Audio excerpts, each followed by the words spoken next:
3. The politics of money. 1. Money and power. A young couple, the husband a soil conservation expert, were living immediately after World War II on an isolated Western Indian reservation 100 miles from the nearest town. When they learned that a movie was being shown in the Indian school building, the couple, eager for entertainment, attended. They were the only non-Indians present apart from the projectionist. The film was an old cowboy and Indian story, and the young couple, sitting to the front in the crowded hall, found to their horror that the Indians delighted in the attack on and massacre of the white settlers' wagon train. The hall resounded with excited shouts and whoops, and the terrified couple wondered if the scalping fever would extend to them. Later, as the cavalry forced the Indians into flight and defeat, groans and moans arose on all sides. For these Indians, the good guys were the Indians, and the bad guys were the white settlers. Much of man's thinking and writing rests on this kind of simple identification. Whether it be a communist, a Democrat, Republican, or a clergyman, a road to easy success is to identify one's listeners or followers with the good guys and their enemies with the bad guys. The bad guys are thus capitalists, workers, communists, Republicans, Democrats, or what have you, depending on the circumstances. There is often a real measure of truth in such identifications, but there is also a serious error, in that evil is projected onto the enemy, and thus an easy morality is gained by way of contrast. It is true that communism is an evil system and that communists as a rule are evil and guilty men, but it is definitely not true that an anti-communist is thereby offering a good system or that he is a good man. Virtue is not gained merely by opposition to an evil, but rather by positive adherence to righteousness, and more than that, by Christian faith and its consequent character. A moralistic approach can lead to real complications and a legalistic, Pharisaic reckoning of virtues.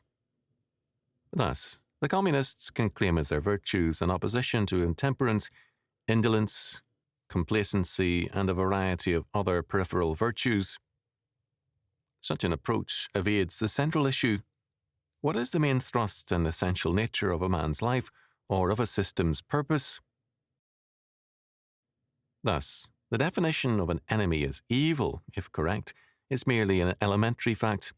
It must be followed by an examination of one's own position. Is my position evil also?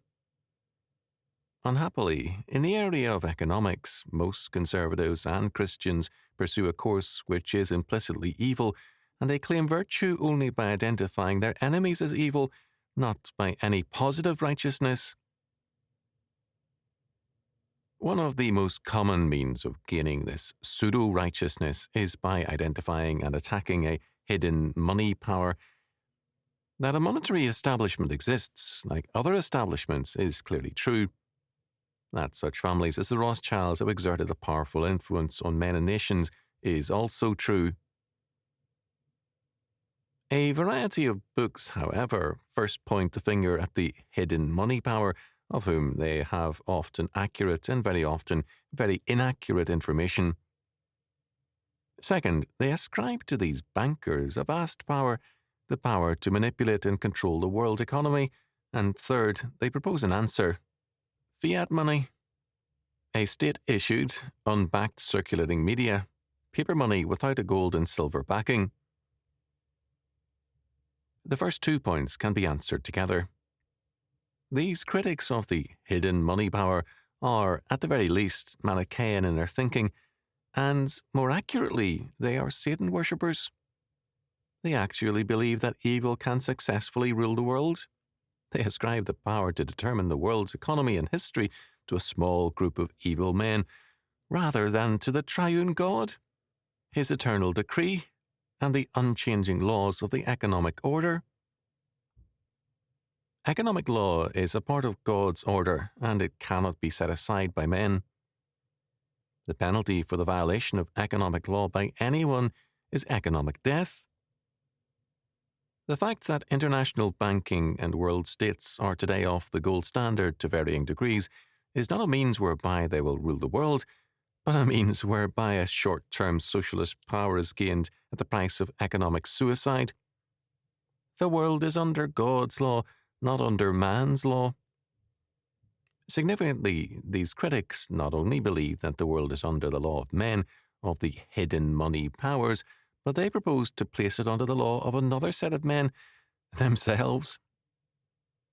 Their answer is more deadly than the disease. To assume that man's law can set aside God's economic laws is the essence of Satanism, of the temptation to be one's own God, establish law out of one's own being, and determine good and evil out of one's own existential realities. Genesis 3:5. The critics, thus, are often even more dedicated to Satanism than their enemy, because their belief in this conspiratorial power is without restraint. It is possible for men to conspire to rule the world, politically, economically, or religiously, but whether it can be done is another question. Certainly it has been attempted through the ages and is being attempted today. It is possible, too, for a group of men to conspire against death, to resolve to destroy death and live forever. It is further possible that, in the course of their activity, they may, by research or by healthcare, succeed in postponing death and lengthening the lifespan. Certainly, the effort to destroy death is being attempted, but life and death are in God's hands, and for man to attempt to become God is an exercise in futility, an invitation to judgment, and a high road to hell and damnation. Every attempt to set aside economic law is as futile as man's attempt to conspire against death, and even more so. For the man who conspires against death will at least be careful of his health, but the men who conspire against economic law thereby destroy their economic health and finally life itself. With respect to the third point, the answer of these critics is total socialism. Thus, Nelson, milder than most, still asserts that furnishing the nation with a sufficient supply of money, a medium of exchange, is a function of government and should not be considered in the category of freedom of enterprise, for it is not an enterprise in the sense of that term. But money is more than a medium of exchange. It's a form of wealth, and it can serve as a medium of exchange of wealth only because it is itself wealth. And the first premise of interventionism and communism is money management, and money management produces communism, so that Nelson's answer is ultimately communism. And yet, Coogan assures us that a turn right towards gold, instead of being conservative, is a direct step backward into the clutches of the financial backers of Bolshevism. Supposedly, the adoption of communism's monetary policy will deliver us from communism. Moreover, as Gary Kilgore North has noted, Coogan would have a paper currency which would be demand claims.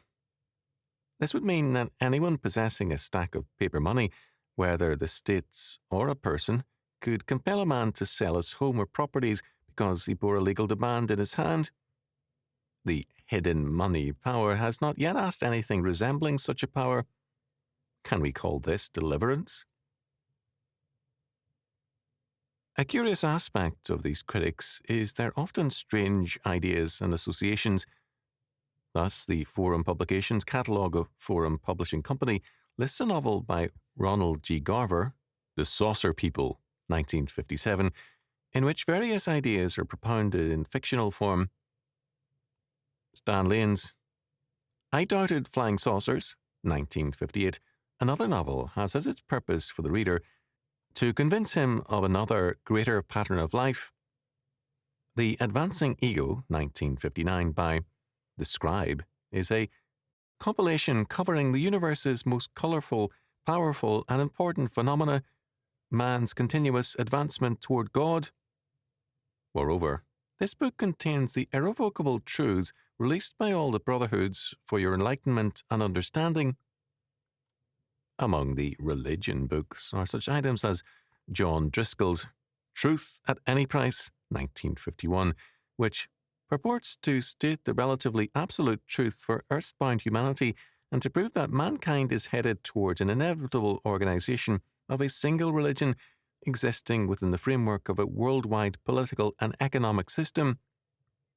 And yet these peoples would present themselves to us as champions of conservative Christian constitutionalism as they promote such literature.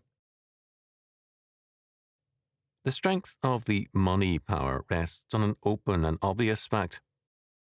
Debt and interest are legal according to the Bible, and banking is a legitimate business. Christians are to avoid debts as a moral principle, but this does not mean that debt or interest is forbidden to all. Deuteronomy 15:11, 23:19 and 20, 28:12 and 44, Exodus 22:25, Leviticus 25:36 following, Romans 13:8 and 9. The basic principle is clearly stated in Proverbs 22:7b. The borrower is a servant or slave to the lender. Slavery is a way of life to many. The basic bondage in slavery is to sin. John chapter 8, verses 31 to 36. And political and economic slavery is only the outer manifestation of an inward fact. The immorality is not in the acceptance of a man's status, it is in the man's own spiritual surrender to sin. No monetary or political reform can alter this inward fact. It's not the moneylender who creates the debtor-slave, but the debtor-slave who creates the moneylender, because his way of life requires this kind of office and the deficit financing of public and private economies. Moreover, as debt increases, quality declines, because the debtor commands not quality goods, but cheaply available goods.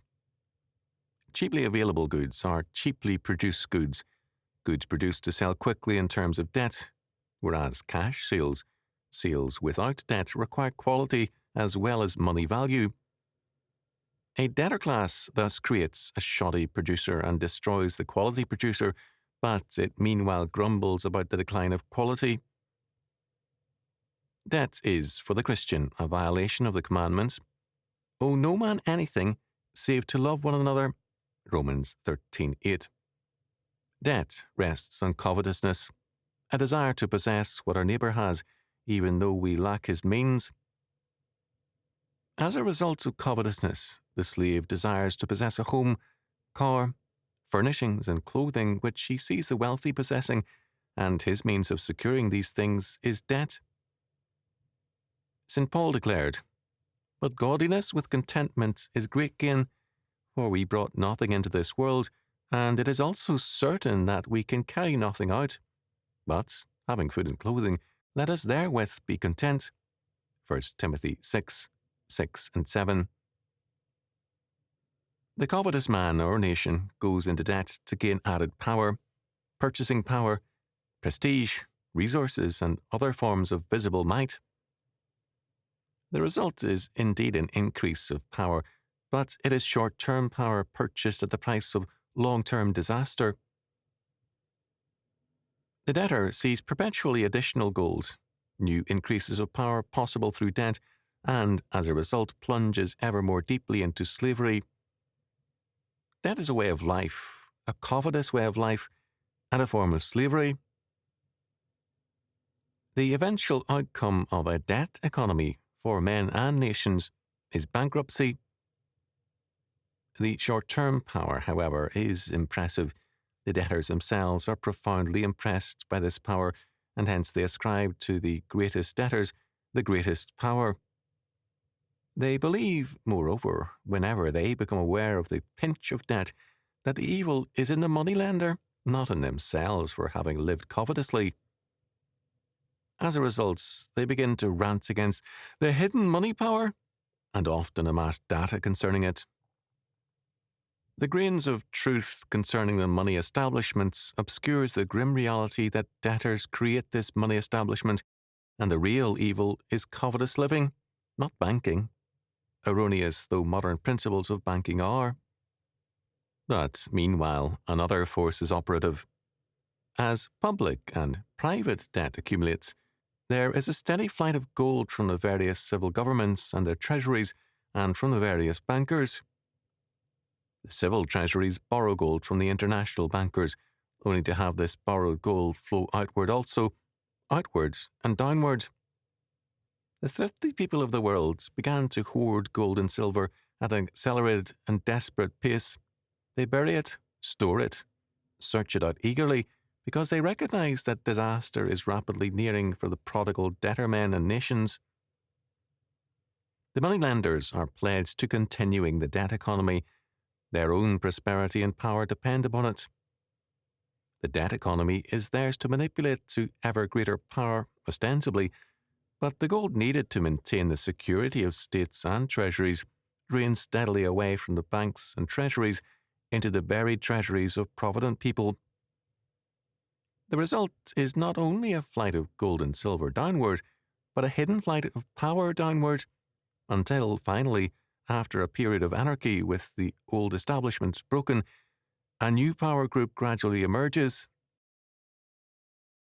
The perspective of those who concern themselves about the money trust is thus a very faulty one. They believe in the triumph of evil, and they fail to see the basic evil as debt, as covetousness. Such people would outlaw banking, a legitimate activity, instead of forsaking covetousness. Money lending is not a sin.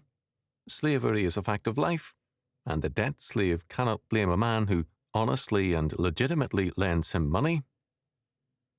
The Bible recognizes such a transaction as legitimate. The slave is not outlawed by God, but is merely regarded as a person whose way of life is a very limited one. The biblical law makes provision for the slave who wants slavery. It simply insists that he publicly acknowledge what his way of life is, an act of will. Exodus 21, 1-6. The believer who avoids debt declares thereby that he refuses to be a slave, refuses to be covetous, acknowledges that the earth is the Lord's, and man also, and therefore that life can be lived only in terms of God's law. The Christian cannot mortgage himself or his future. It is God's, not his own. In terms of this faith and this way of life, power returns to the Christian man, whose loss of freedom and of power begin with a loss of faith and that covetous mind which is the mainspring of debt slavery. The beginning of true power is always obedience to God.